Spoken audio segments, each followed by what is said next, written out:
সামনের নির্বাচনে নৌকায় ভোট দিয়ে আবারও রাষ্ট্রীয় ক্ষমতায় আনবে। আমি আপনাদেরকে ধন্যবাদ জানাই, যুবলীগকে, আপনাদের সাথে থেকে পাশে থেকে লড়াই সংগ্রাম করে বঙ্গবন্ধুর কন্যার হৃদয়ের মাঝে অবস্থান নেওয়ার কারণেই আজকে বাংলাদেশ আওয়ামী লীগের থেকে আমাকে ঢাকা 14 আসন থেকে মনোনয়ন দিয়েছে। আমি যুবলীগকে সেই জন্য ধন্যবাদ জানাচ্ছি, কৃতজ্ঞতা জানাচ্ছি। একই সাথে আপনাদেরকে অনুরোধ করতে চাই, আমাদের এক ভাই এখানে বসা আছেন, বাহাউদ্দিন নাছিম, শত নির্যাতনের শিকার। উনি এসেছেন, উনি আপনাদের এখান থেকে আপনাদের সেবক হিসাবে নৌকা প্রতীক দিয়ে পাঠিয়েছেন বঙ্গবন্ধুর কন্যা। আমি মনে করি এই ঢাকা 8 আসনের যুবলীগ, ঢাকা দক্ষিণের যুবলীগ যদি মনে প্রাণে চেষ্টা করে বাহাউদ্দিন নাসিমকে সর্বোচ্চ ভোট দিয়ে জয়লাভ করাতে পারে। আমি অনুরোধ করতে চাই, একজন পরীক্ষিত মানুষ, শেখ হাসিনার খাঁটি কর্মী, শত নির্যাতনের শিকার হয়েও যিনি শেখ হাসিনার আদর্শ থেকে বিচ্ছিত হয় নাই, সেই নাসিম ভাইকে জয়যুক্ত করে এখন আমাদের পবিত্র দায়িত্ব হয়ে দাঁড়িয়েছে। আমি আশা করব যুবলীগ দক্ষিণের সর্বস্তরের নেতা কর্মীরা এই পবিত্র দায়িত্বটুকু পালন করবেন।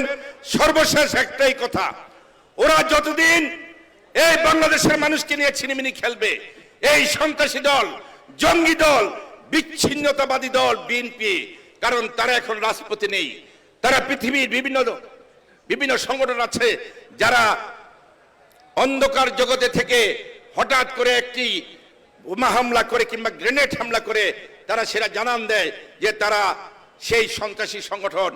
বিএনপি আজকে সেই জায়গায় গিয়ে পৌঁছেছে, তারা এখন রাজপথে নেই, তারা অন্ধকারে চলে গেছে। তাদের নেতারা অন্ধকারে থেকে একটি সন্ত্রাসী কর্মসূচি ঘোষণা করে আর বাস্তবায়ন করতে আসে কারা জানেন?